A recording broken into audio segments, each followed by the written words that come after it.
경제 뉴스가 연예 뉴스처럼 들리는 그날까지 경제 브리핑 불편한 진실.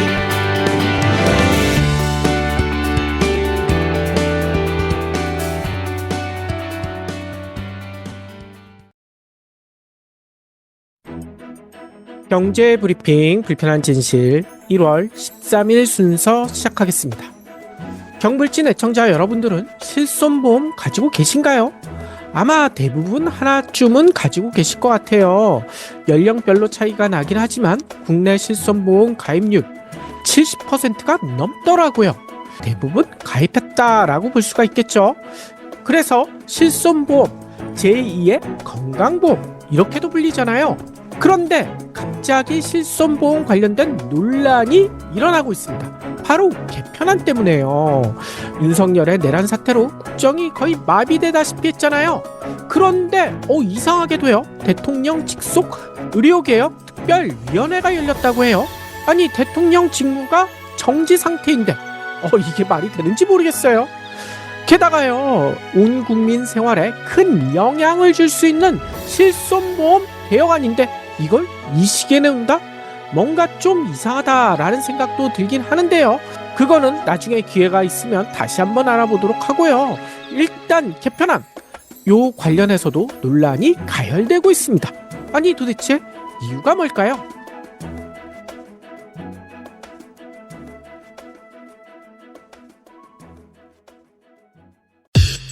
EPD의 픽. 일단 정부가 발표한 개편안, 개혁안이라고 홍보를 하던데 아무튼 내용은 이겁니다. 실손보험을 매개로 한 과잉 진료 및 필수 의료 붕괴를 막기 위해서다. 이렇게 설명하더라고요. 그래서 중증과 비중증을 통한 환자 부담금 차등으로 의료 쇼핑을 원천 차단한다. 여기에 방점을 뒀다고 합니다. 의료 쇼핑 이것도 나중에 좀 얘기 드리겠지만 아무튼 이건 막겠다는 거예요. 환자가 진료비를 모두 부담하는 비급여 중 남용 우려가 있는 항목을 집중 관리하는 관리급여도 신설한다고 합니다. 이를 통해 실손보험만 믿고 남용하는 비급여 진료를 관리급여에 포함해 가격 진료 기준을 통제하고요. 현재 20%밖에 안 되는 환자 부담률을 90% 이상으로 올리겠다. 이런 거라는 거예요. 꼭 필요하지 않은데도 의사는 고가의 비급여 진료를 권유한다. 환자는 실손보험만 믿고 의료 쇼핑을 남발한다. 이런 기이한 공생구조를 깨기 위해서는 어쩔 수가 없다. 이런 주장을 합니다. 더 나아가 5세대, 지금은 4세대까지 있잖아요. 5세대 실손보험도 도입하겠다라고 개편안에는 나와 있더라고요. 중증 비급여 질환 치료비의 90에서 95%를 환자 본인에게 부담시킨다. 이런 내용이라는 거예요. 아니 3, 4세대 실손보험 가입자도요. 갱신 주기인 15년 그리고 5년 이게 지나게 되면 5세대로 강제 전환시켜서요. 중장기적으로 부담률을 높이겠다. 이런 구조라고 합니다. 강제 해지할 수 없는 1, 2세대에게는 비급여 진료 횟수 제한과 다양한 보상책으로 5세대 전환을 유도하겠다.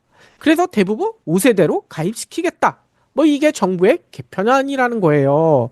근데 여러분들 생각은 어떠신가요? EPD의 픽. 벌써 불만을 터트려내는 국민들이 많다고 합니다. 겨우 5에서 10% 진료비를 돌려받겠다고 누가 5세대 실손보험을 듣겠냐는 거죠. 게다가 3, 4세대는 강제로, 1, 2세대도 반강제로 5세대 전환을 하겠다. 아니 이게 법적으로 문제가 없을까요? 법적 문제가 심각할 수도 있다라는 얘기도 나오고 있어요. 그런데 여기서 좀 궁금해지는 게 있습니다. 내가 가입한 실손보험은 몇 세대일까? 이거 모르시는 분들이 의외로 많더라고요. 실손보험은요, 현재까지는 가입 시기에 따라 1세대부터 4세대까지 이렇게 나눠져 있거든요. 근데 이게 시기별로 나눠지기 때문에 가입한 시기를 아시면 됩니다. 2009년 10월 이전에 실손보험을 가입했다면 구실손으로 불리는 1세대 실손에 해당되고요. 2009년 10월부터 2017년 3월까지 사이에 실손보험에 들었다면 2세대, 그리고 2017년 4월부터 2021년 6월까지 가입했다면 3세대, 그리고 가장 최근에 나온 것은 4세대, 그리고 정부가 새로 시작하겠다는 건 5세대. 이렇게 나뉘고 있다는 거죠. 아니, 그런데 내가 언제 가입했지? 이거 모르시는 분들이 의외로 많거든요. 요거 찾아보시는 간단한 방법도 있어요. 생명보험협회와 손해보험협회가 함께 운영하는 내 보험 찾아줌. 네이버나 카카오, 구글에서 검색하면 바로 접속할 수 있거든요.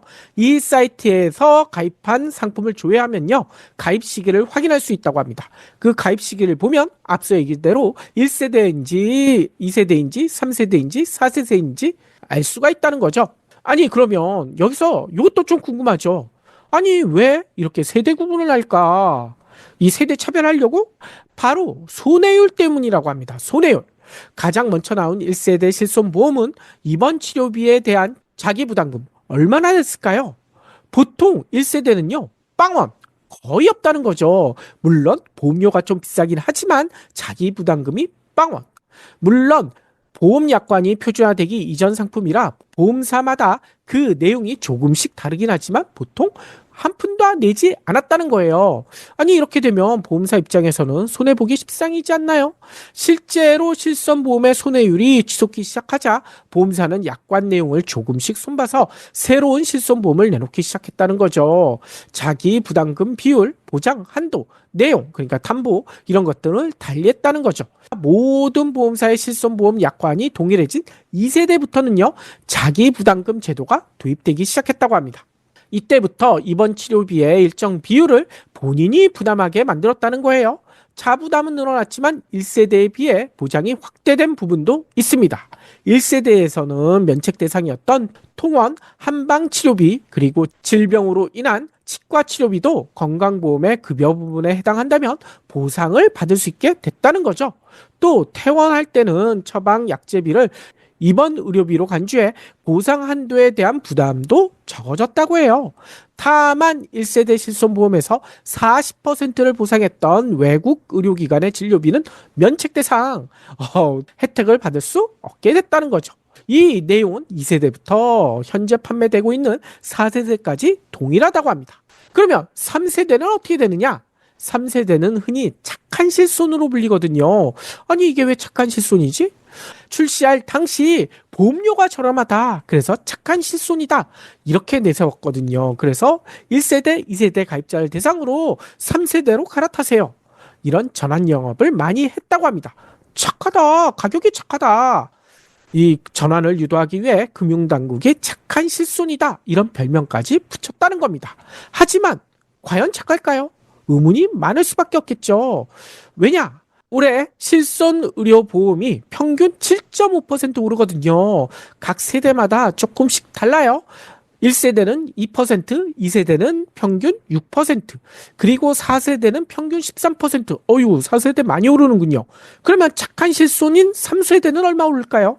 3세대는요, 착하다면서 20%나 급등시킨다고 합니다. 이러니 어떻게 착하다라고 얘기할 수 있을지 좀 의문이라는 거죠. 게다가 3세대는 3대 비급여, 즉 도수치료, MRI, 비급여 주사액을 특약으로 분리해버렸어요. 이전에는 기본 보상 항목에 포함됐지만 3세대부터는요, 별도로 특약에 가입해야만 돈을 더 내야만 해당 비급여 항목도 보장받을 수 있다는 거죠. 아니, 가입자가 가장 많은 게 3세대라고 하는데 보험료는 가장 많이 오른다. 이런데도 착하다고 할 수 있을까요? 아니, 그러면 4세대는 어떨까요? 4세대는 구조 자체를 급여와 비급여로 나눴다고 합니다. 비급여 항목을 기본 보장 내용에서 제외해버리고요, 별도의 특약에 가입해야만 비급여 보장을 받을 수 있도록 시스템을 변경했다는 거죠. 게다가 급여에 대한 자기 부담금 비율도 더 높였고요. 똑같이 입원을 했어도 급여 부분은 자기 부담률을 20%, 비급여 부분은 자기 부담률을 30%로 더 높였다고 합니다. 통원할 때도 마찬가지로 비급여 항목의 자기 부담금이 더 높고요. 보험료가 다른 실손보험에 비해 저렴하다는 장점도 있지만 스스로가 보험료를 그만큼 더 많이 부담해야 된다. 이 4세대의 단점이 여기에 있다는 거죠. 물론 4세대는 비급여로 받은 보험금이 얼마냐에 따라 보험료가 할인되거나 할증되는 제도도 있다. 그러니 단점만 있는 게 아니다. 이렇게 보험사들이나 언론들은 강조를 하더라고요. 그런데요, 4세대 실손보험에서 할인받으신 분 계신가요? 할인되는 비율, 이게 얼마나 되는지 알 수가 없죠. 따라서 요약해보자면요. 이런 얘기가 있지 않습니까? 가전제품은 최신일수록 좋지만 보험은 오래될수록 좋다.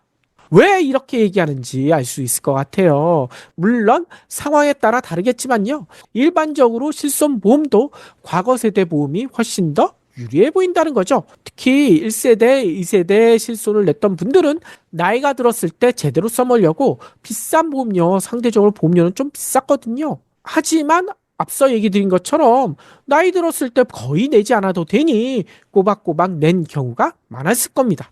그런데 갑자기 정부가 1, 2세대까지 거의 반강제적으로 5세대로 갈아타도록 하겠다.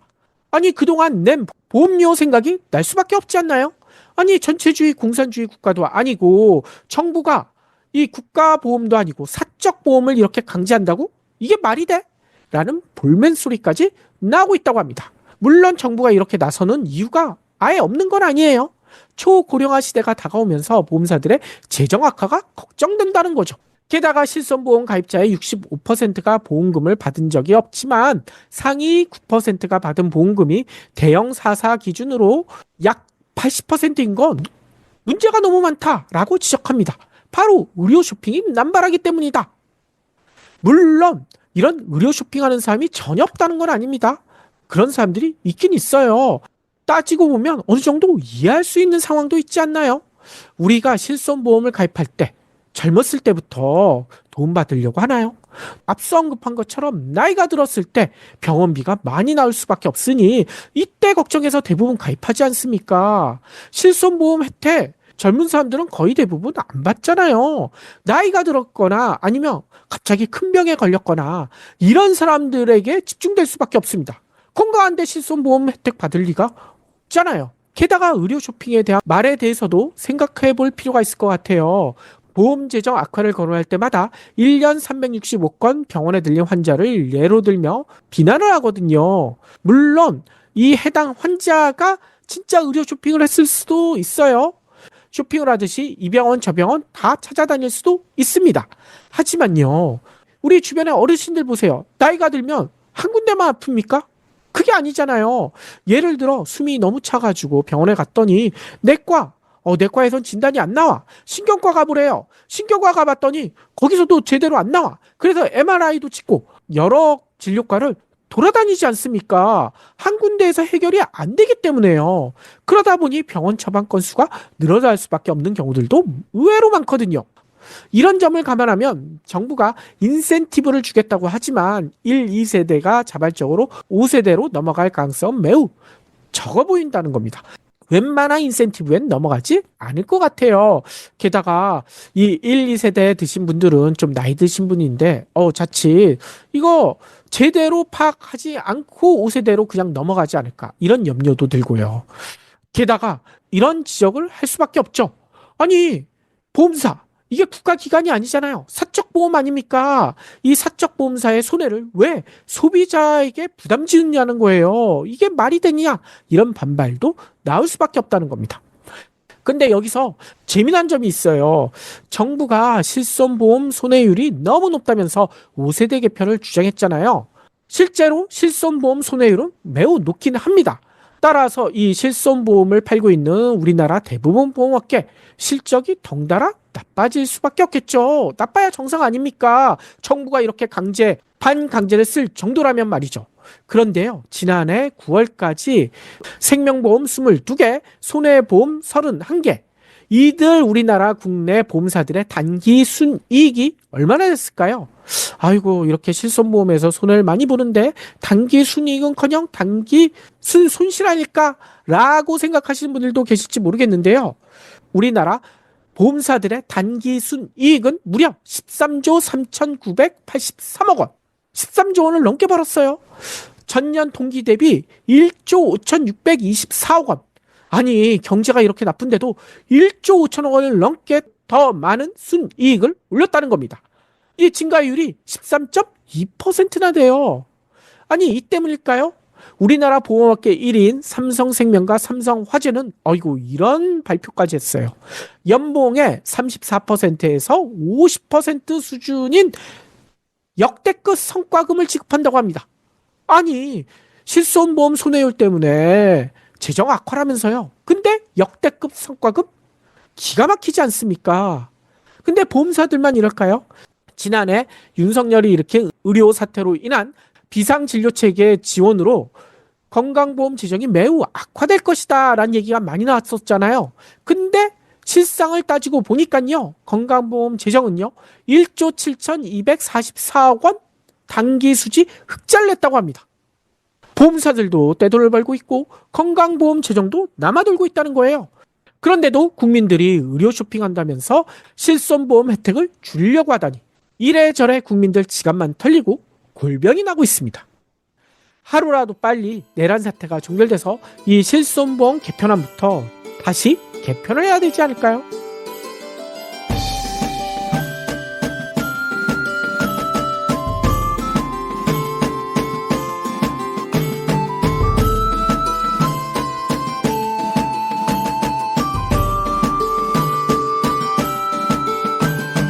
경불진 완주해주셔서 감사합니다.